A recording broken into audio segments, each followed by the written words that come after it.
इस आदमी ने अपनी नाखून दीवार में घोंप ली और अपने शरीर को हवा में लटकाया। वह हैरान था जब उसने जापानी सैनिकों को दरवाजे की चाबी तोड़ते और सभी अमेरिकी बंदियों को छुड़ाते देखा। उसने यहाँ तक कि पहरेदार से गोली न चलाने का कहा।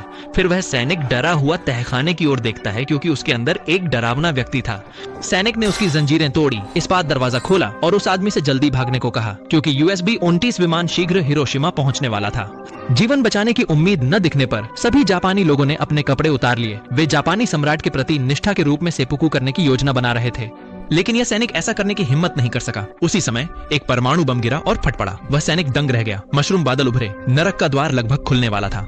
जब वह सैनिक चाकू घुमा रहा था, रहस्यमय व्यक्ति ने अचानक उसे रोक दिया। वे दोनों अंतिम क्षण में बचने के लिए भागे। वे कुआं में छलांग लगा लेने में सफल रहे। आग आने पर उस आदमी ने इस्पात की प्लेट उठाई और बहादुर सैनिक को मजबूती से पकड़ा। वह खुद भी तीव्र गर्मी का सामना कर रहा था। जब बाहर की स्थिति शांत हो गई, सैनिक हैरान रह गया जब उसने पाया कि उस आदमी को बड़े पैमाने पर जलने के घाव लगे हैं।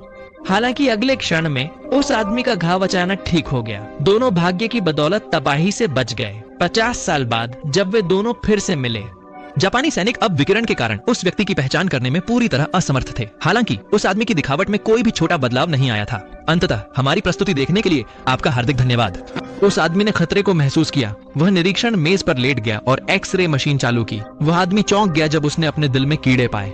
इसने उसे अपनी स्वयं की उपचार क्षमता खोने का कारण बना। इसलिए उस आदमी ने अपनी तलवार की नोकें फैलाई और अपनी खुद को ऑपरेशन करने की कोशिश की उस कीड़ा को निकालने के लिए। उस समय एक निंजा अंदर घुस आया। वह उस आदमी को घातक वार करना चाहता था। सौभाग्य से एक जापानी महिला ने उसकी तलवार को रोका। इस अवसर का लाभ उठाते हुए उस आदमी ने उस कीड़े को निकाल दिया। उसकी चोट तेजी से भर गई। उस समय महिला बेहोश हो गई थी। गंभीर स्थिति में उस आदमी ने निंजा की तलवार को टाल दिया। उस आदमी की सुपर शक्ति वापस आने पर निंजा डर के मारे पीछे हट गया। उसने उस आदमी के चेहरे पर तलवार की वार की, लेकिन चमत्कारिक रूप से उस आदमी की चोट तुरंत फिर से ठीक हो गई। निंजा ने बेहद चुपके से अचानक हमला किया और बिना किसी रोकटोक के उस आदमी के सीने में गहरे डंक मारा। लेकिन फिर भी यह पूरी कोशिश बेकार रही। लाइक करो, सब्सक्राइब करो और कमेंट करना मत भूलना।